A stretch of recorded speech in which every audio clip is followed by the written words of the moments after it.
When I want to find information about a protein, my first stop is almost always UniProt. UniProt is an amazing database, and what it does is it allows you to search for a protein and find detailed information about that protein. This includes information about its sequence, its structure, various isoforms, modifications, really great stuff. Not only that, but it also has different tools that you can use. These tools include BLAST, which allows you to find similar proteins. Align, which lets you align the sequences of proteins. It can also take you directly to other databases, such as the Protein Data Bank, where you can explore structures of the protein in 3D. It takes you to ExParam, where you can find information about things like the isoelectric point, about the extinction coefficient, so if you're trying to convert the UV280 into a protein concentration, about the chemical composition, various things. This is a really cool tool. And so today I just want to take you on an overview of what you'll find in an entry and how you can get the most out of these. First, a super quick best hits version, and then I will take you in more detail through the various things. So, UniProt. Use this toolbar to search for a protein of interest. Find an entry page for a protein of interest. This is the accession code. It'll allow you to find more information about this protein in different databases, as well as access this entry directly in UniProt too. It'll tell you about various things about the protein. You can jump to different sections if you know what you're interested in. Say I want to find a structure. Instead of searching the PDB, I can actually find a structure directly this way too. So sometimes it's actually easier. One of the things you're often going to be going to is sequence and isoform. This is going to allow you to find the sequence of the protein. The different isoforms are different they can be various splicing variants and things like this, different forms of the protein. You can find information about the length, about the mass, so in Daltons, if you want kilodaltons, divide by 1,000. So you want to be careful because a lot of the times there's going to be things. So this case, if we go to the PTM processing, you'll see there's actually a transit peptide that's removed. It isn't part of the final protein. So keep a note of that when you have your sequence and isoforms. But what you can do here is you can go to various tools. You can use BLAST, which is going to find similar proteins with similar sequences. You can use ProtParam to find information about the PI, the isoelectric point that is, the extinction coefficient, things like this. You can go to download and you can download the sequence, right click and do save as. You can also, if you just want the sequence in your clipboard, you can just go to copy sequence. You can add sequences to your cart. So it's the one's already in my cart, but I could add it here. In your cart, this is where you save various sequences. You can select those sequences and directly align them, blast them to search for similar sequences, etc. And you can access the jobs that you've already run in this tools icon. Lots more information about the protein. You can look at things like variants, genetic variants, as well as features of the protein in the feature viewer. I'll show you how you can generate alignments using the align tool. And then you can open these alignments in a tool like Jalview, where you can interactively explore them, and a tool called ESPript, where you can generate alignments that are publication quality figures. So now in a little more detail. If I want to search for a protein, typically I just go directly to the search bar. There are things that you can do if you want a more advanced search. You can also search in different databases or for different things. So I'm searching in the UniProt KB, which is the default, and that includes entries that are reviewed, so that are in the SwissProt library. And these have this gold figure and this gold star. The unreviewed entries, these are the Trumbull entries, and you can see there's a lot more of them because there's a lot of proteins that we haven't really look too hard at the evidence for. And so we have a lot of computational evidence, say, for some of these isoforms from different species, but we don't know that much about them. So malate dehydrogenase, I'm just going to search for that.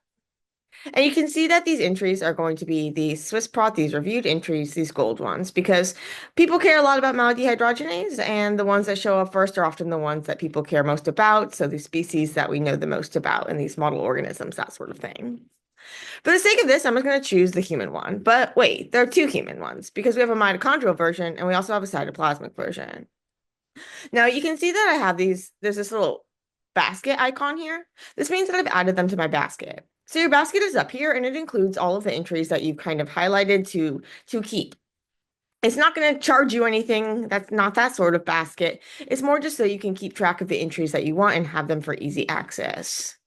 From your basket, you're also going to be able to do things like compare sequences. So if you want to align sequences, so say I select the human and versions of malic dehydrogenase. If I go to tools, I can do blast. So I can search for even more similar sequences. I can do align where I can align these sequences. I can also download these sequences if I want and various things like that. So we'll come back to this later, but having them in your basket makes it easier to find. Next to the basket, you have this kind of like toolbox icon, I guess it is, and this is your jobs results. So these are the results of alignments and blast runs. So remember, blast, that's where you're looking for similar sequences, and align, that's where you're aligning sequences. And so I have these saved from past runs. They only keep your job results for a certain amount of time, and then they are deleted. For older jobs, if they're still within 14 days, what you can do is you can actually just rerun them using the parameters, and you'll see that they'll still show up here in your tools box. Going back to the entry for malic dehydrogenase, let's start by looking at the mitochondrial entry. You can see that it has an annotation score of 5 out of 5. So that means that there is a lot of information on this page. And so you can see that all of these tabs on the left are going to be clickable. By way of contrast, if I want to look at this malic dehydrogenase and this bacterium I'm interested in, you can see that it has this kind of long name because it hasn't been given a kind of shorter name. It's got this gray paper, so not the gold one. So this is telling us it's unreviewed. It's got an annotation score of only 3 out of 5, and you'll see that some of these things on the left are grayed out. So there's not going to be nearly as much information on these pages, and a lot of it's going to be computationally predicted rather than experimentally shown. Still valuable information, and especially the sequence, which I can then align to the protein sequences of that other protein sequences I'm interested in, as well as BLAST to find similar sequences. I'm going to go back to the malic dehydrogenase and the mitochondrial version of malic dehydrogenase. Let's just explore what we can find on this page. So first off, we have this function. Now function, malic dehydrogenase, it catalyzes the interconversion of oxaloacetate and malate. And so it will oxidize malate to oxaloacetate using NAD plus and giving you NADH, or it'll do the reverse reaction. If I want to find similar enzymes, what I can do is I can go to this enzyme tab. If I click on this enzyme tab, it's going to take me to a page like this. It's going to take me to the enzyme entry page for the enzymes with this classification number. And I can find the UniProt entries for other proteins that are malic dehydrogenase proteins in other species. So this can be a really helpful thing. And I just wanted to show you that here. But I want to go back to the human mitochondrial malic dehydrogenase page for now. Okay, so what else can I find? If I go down, I can see these features. And here it's going to show me key features about the protein. Now you can look at it like this and you can see important features. And if you press the plus, you can get the actual amino acid residue that it's referring to. And so there are various things that I can find here, but it's kind of, it's okay this way. But what's really powerful is if you actually go and you view it in the feature viewer. So if I go to that feature viewer, I get a much more interactive look. Now, not only do I see those key sites, but if I click on them, I can actually see more information about them.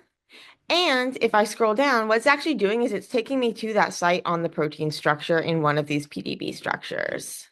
And so I can find a lot more information here and I get a more 3D view. Not only do I get information about things like the binding site, but I can also find information about post-translational modifications, things like phosphorylation. I can find where there are variants. I can find mutagenesis results. So in papers, when people experimentally change amino acid residues and see the effects, I can see where they changed and what the effects might be, as well as links to the papers that actually published those results. Finally, I can see things like structural features. So if I want to see where there are helices, beta strands, and turns, and again, I can click on things to get an interactive readout of where it's pointing to. Note that it's highlighting two things because this is a dimer, and so there's these two monomers, and it's a homodimer, so these are the same, like copies of the same sequence, and so that's why you see it highlighted twice when I click on things. So that was the feature viewer, and next to it you can see this thing called the variant viewer. Now, the variant viewer is really cool too. So basically, if we went back to that main entry and we kept scrolling down, we could find more information. We can find other names for it. And we could also find its cellular location. So it's in the mitochondrial matrix. And now we get to this disease invariance. And so sometimes mutations in proteins are associated with different diseases. And there are mutations in mitochondrial malodehydrogenase of humans that are associated with human diseases. You can see various places where there's information about diseases that are caused by mutations in the protein. And so you can see some of it here. And if you really want to see more, what you can go to is this variant viewer. Now, the variant viewer, it will show you where there are variants that have been shown up in various sequencing databases and things like this. And so a lot of these variants are probably not impactful at all.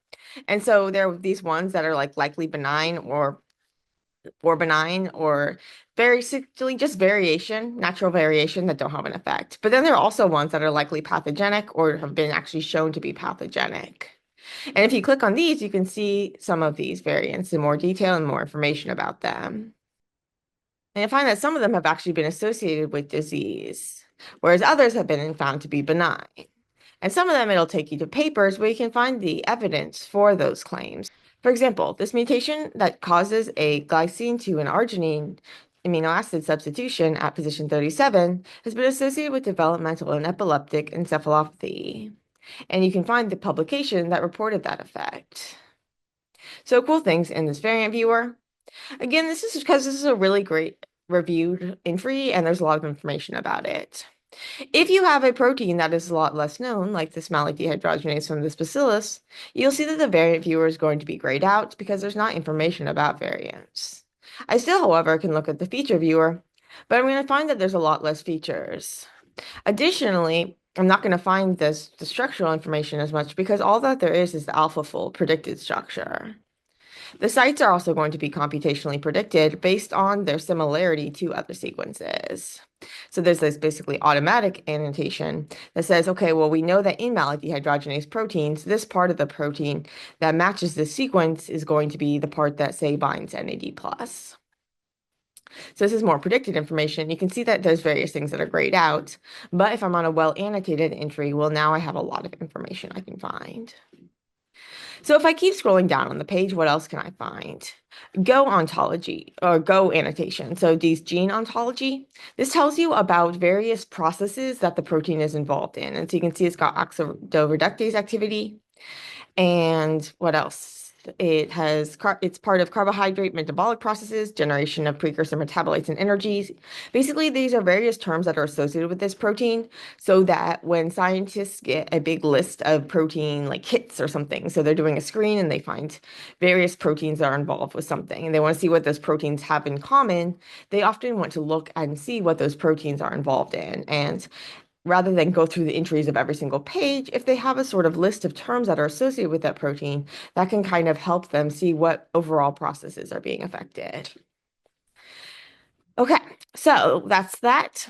Enzyme pathway databases, there are various enzyme databases, and these will take you to things that will tell you more about the protein and the enzymatic mechanism. Names and taxonomy, there's often going to be multiple names for things, and so you can find the multiple names as well as various accession codes. Subcellular location, mitochondrial matrix, disease variants. Okay, so we already looked through all this stuff. So what else can we find in the UniProt entry? There's various organism-specific databases, miscellaneous. We can go to gene variation, post-translational modifications and processing. So you can see that this mitochondrial version, it has this transit peptide. This peptide is going to tell the cell to take it to the mitochondria, and then it gets chopped off and removed. And you can also see that there are these glycosylation sites, so various things like this. You can find more about interactions, and now you get to the structural part. So you can see that there are various X-ray structures of malic dehydrogenase protein. Sometimes you might see there's cryo-EM or NMR, but these were all solved by X-ray crystallography. You also, even if you don't have X-ray crystallography structures, you're going to have an AlphaFold predicted structure.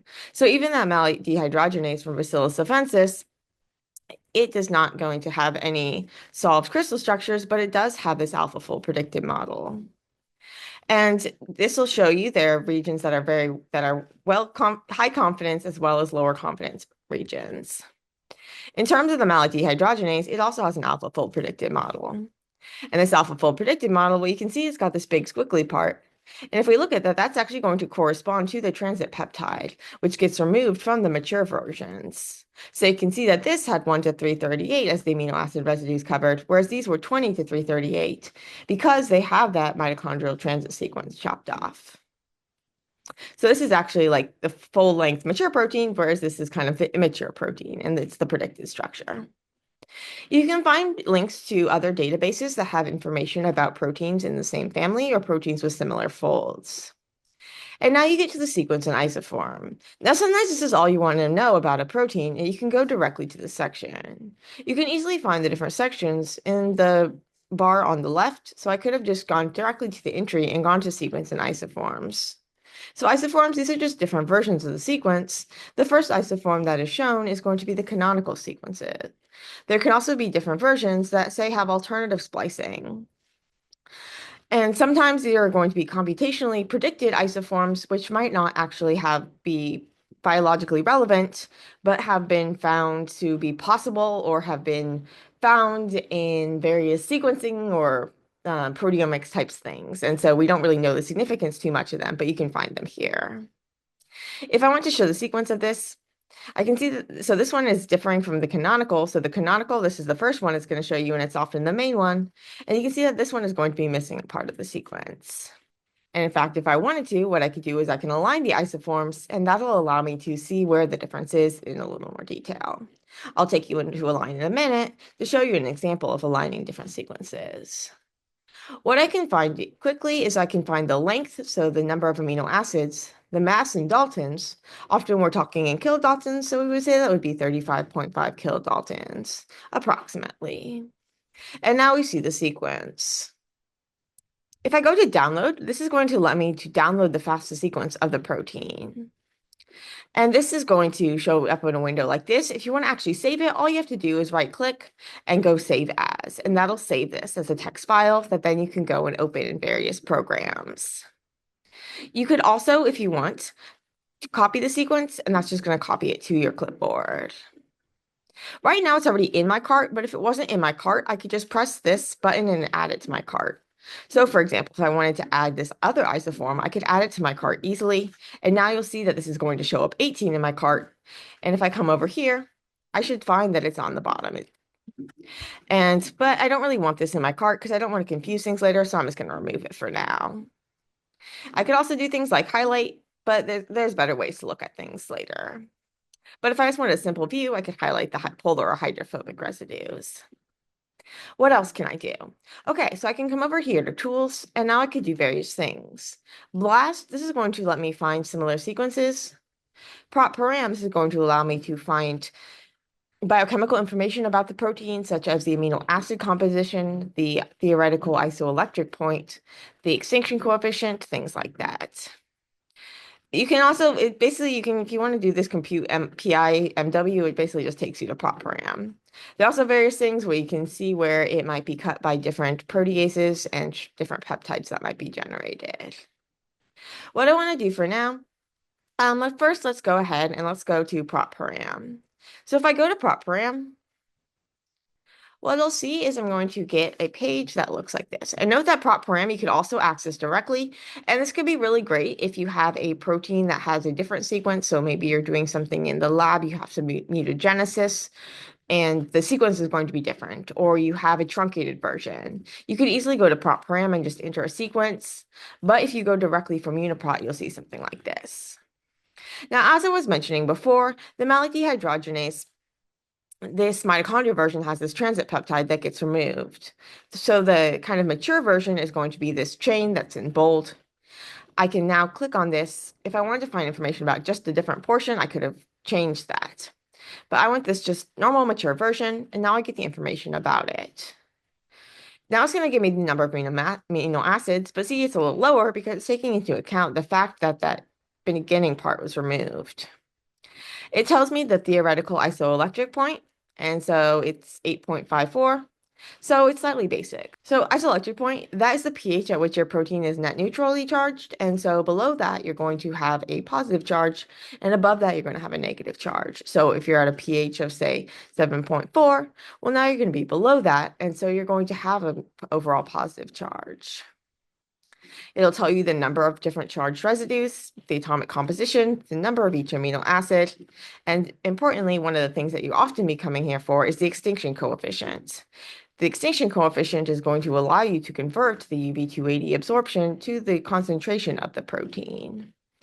Note that there are going to be two different versions. One, if you assume that all cis residues form cysteines, and so basically that's saying that you're under oxidizing conditions where the cysteines are cross-linking.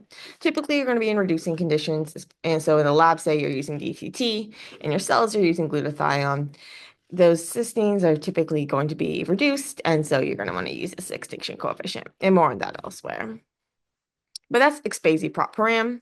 And again, I just got to this by going to Tools, Prop Param, but you can also get to Prop Param directly. And if you go to Prop Param directly, you can enter a sequence directly, or what you could do is you can enter the accession number, such as the UniProt accession number. So if I go back to the entry for maltodehydrogenase, this is the accession number right here, this P40926, this thing before the dot. And if I go to ESPript param, you can see that, yeah, it was using this same accession code. So that's the accession code for UniProt, and it'll have different accession codes in different databases. There's also a tool in UniProt. So if you go to tools, you can see this like ID mapping. This ID mapping, what it's going to do is it's going to allow you to find the ID in different databases. And that's going to then allow you to, say, compare it and find it easily in different databases. And you can also get these IDs. So if you want, you can also get these IDs in various ways from down here. Say I want to find sequences that are similar to malate dehydrogenase, of human malate dehydrogenase. So I didn't want to just scroll through a bunch of these. Well, what I could do is I could use blast. And so I could either blast from starting in here. So if I wanted to, I could select the malate dehydrogenase protein and go to Tools Blast. I could also go to Tools Blast and search up here, if just putting in the accession number.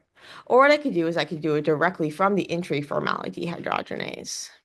So if I go to Tools and I go to Blast, well, now what it's going to do is it's going to have a screen like this.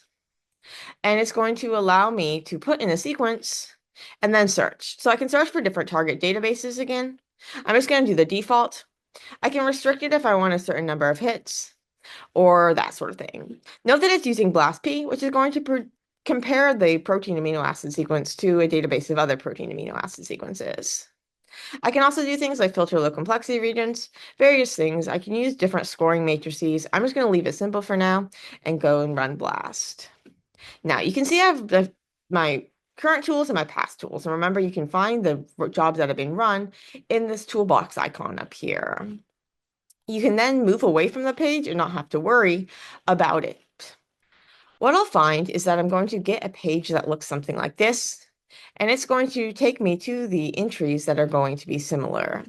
And now we're seeing some of those that are these unreviewed entries, as well as some of them that are reviewed. You can find different information, including the quality of the hits and the length of the alignment.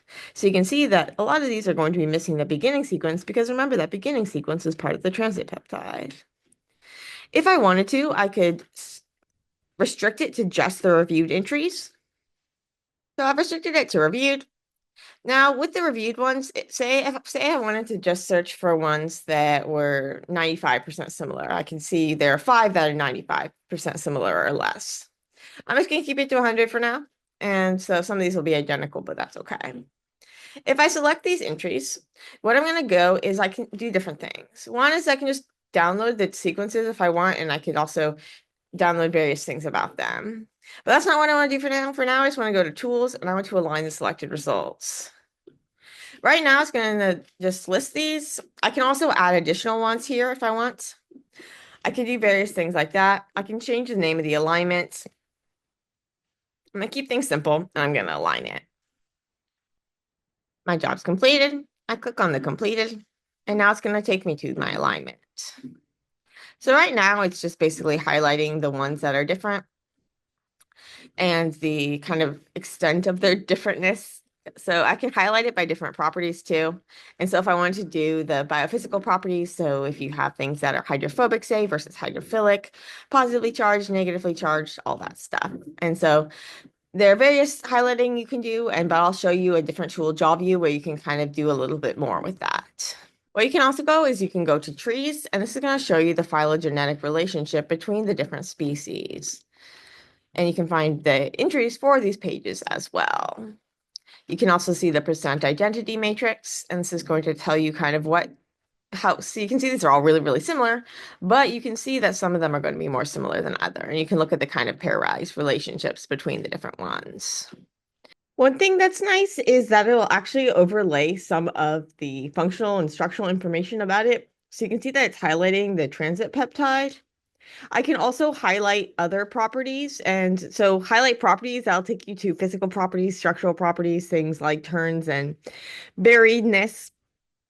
But what I really like too is if you go to select annotation, well, now if I want to annotate, say, the active site, you can see that it's often those are going to be really well conserved in these. And so because these are already really similar anyway, it's not as obvious, but I can also do things like if I want to highlight places, maybe where there's a binding site.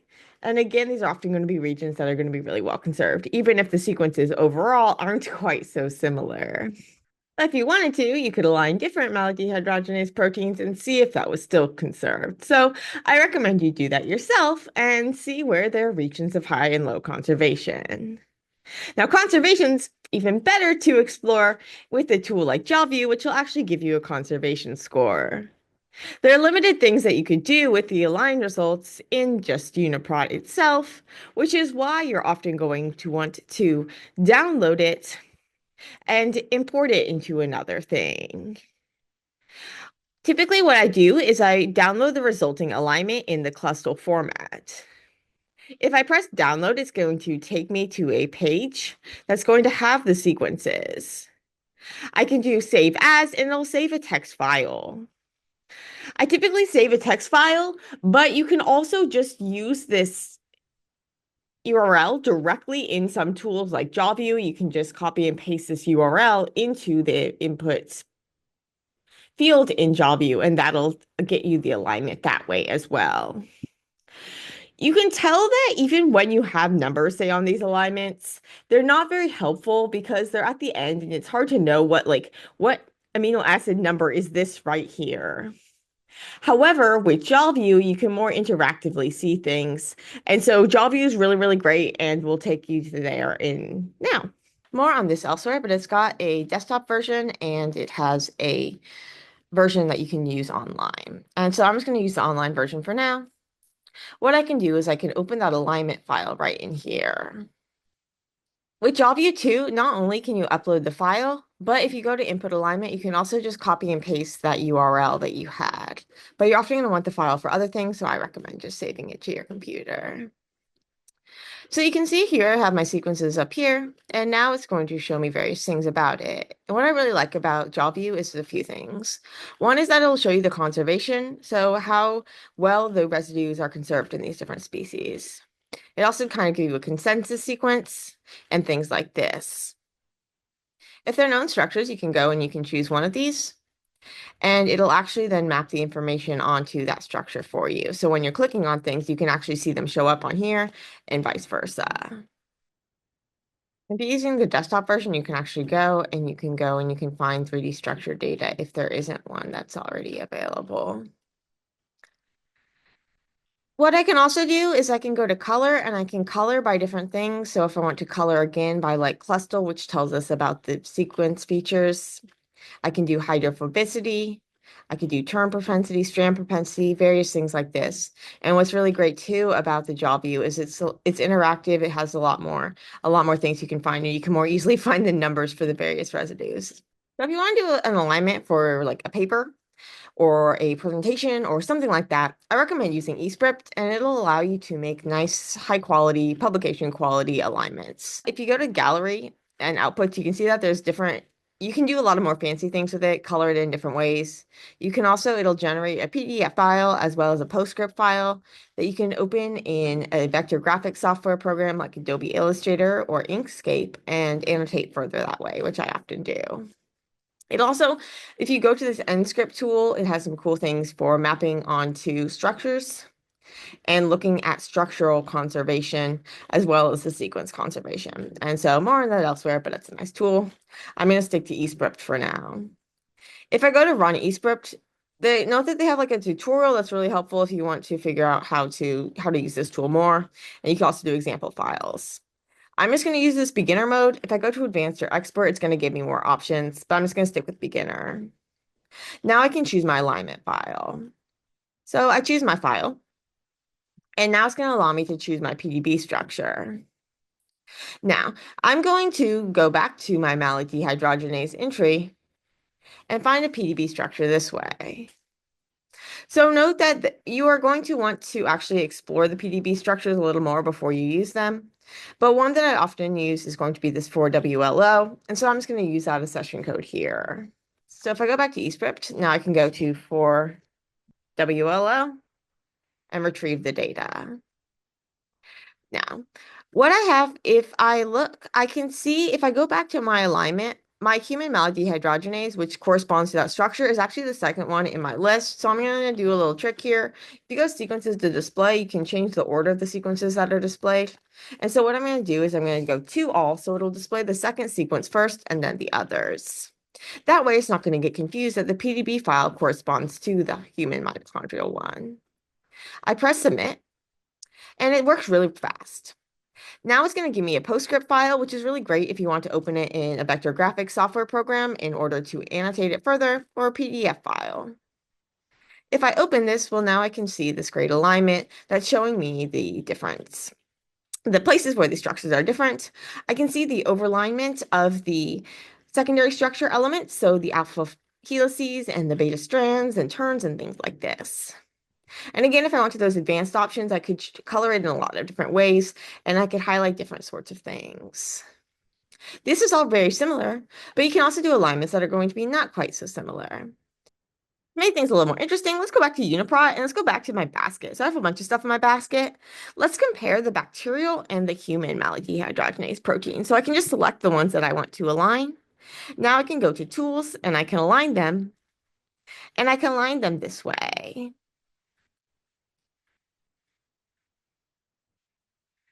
I can go ahead and once I have my alignment, now I can go and open that alignment in ESPript. I go to run ESPript and I choose the file. I'm going to use that same 4WLO, so that same one that corresponds to the mitochondrial malate dehydrogenase. I'm going to submit that. Now what I want to do is I'm just going to change the order again because again I have that malate dehydrogenase mitochondrial version second. I can always alter the file and that might be easier if I was doing this a lot, but for the sake of this I'm just going to do the little trick this way. Now if I want, I can go and I can get the files, and you can see that these are going to be a lot more different. And so these other sequences don't have that transit peptide, but some of them are going to have insertions. So the cytoplasmic version, it looks like it's a little longer in places. And you can find similarities between the human ones and between the bacterial ones, and I could explore this a lot further. And I could also explore it interactively in Jalview if I wanted to. So all of that was information that I could get starting directly at UniProt. So remember, when you're in UniProt, you can search for a protein of interest, find proteins that are related, either just by searching for it like this, or by using BLAST. You can align the related sequences that you find, and then you could explore those sequences further interactively in Jalview or statically for figures, for papers, etc. in ESPript. On the entry page for a protein, you'll find various levels of annotation, so the information that's associated with the entry. And so for some of them, they're going to be unreviewed. You'll have this gray symbol and there's not as much information, but others, there's going to be a lot of information about it. So especially for human proteins, human metabolic proteins that are really well studied, like malate dehydrogenase, are going to have a really good annotation score. This means you're going to be able to find a lot of information about the protein, variants of the protein, which you can explore better in the variant viewer, features of the protein, which you can explore in the feature viewer, post-translational modifications. You can find things like the sequence of the protein, the structure of the protein. When you're on the various sequences, you can find information, you can find tools to prop param, which is going to allow you to compute things like the isoelectric point, the pH at which it's electrically neutral, the amino acid composition. And so you can see like this doesn't have any tryptophan, so it's going to have a lower extinction coefficient, which is the extinction coefficient that allows us to interconvert UB280 and the protein concentration. It also takes you to structures in the protein data bank. So if you know you want to look for a protein data bank accession to one of these 4-digit codes, which they're actually going to be moving to longer codes, which is going to confuse things, I'm sure. But for now, they're 4 digits. And so if you are looking at a paper or something, you're often going to find these 4-digit codes. If there is a structure associated with the protein, I'll have these 4-digit codes or 4 digits for now. But then you can go and you can enter directly in the PDB if you know that you're interested in the structure. But if you're just interested in a protein more generally, then your first stop is going to be this UniProt. So UniProt is really great. It'll allow you to find a lot of information directly, but its real strength lies in its ability to connect you to other databases and its ability to do various tools like BLAST to find similar proteins, align to align protein sequences. So that's going to be with Clustal Omega. It links to that, but you can also go to Clustal directly. You can also search for peptides. You can map to different database entry annotations or session numbers. And you can also, if you want to do more advanced things, there's like Sparkle, there's FTP downloads. You can download a lot of higher throughput information that way if you're wanting to do more heavy computational work. But for your basic work, just go to UniProt, search for the protein of interest, add it to your basket, do various tools, which you can then access through this tool spec icon. Hope this helped and happy exploring.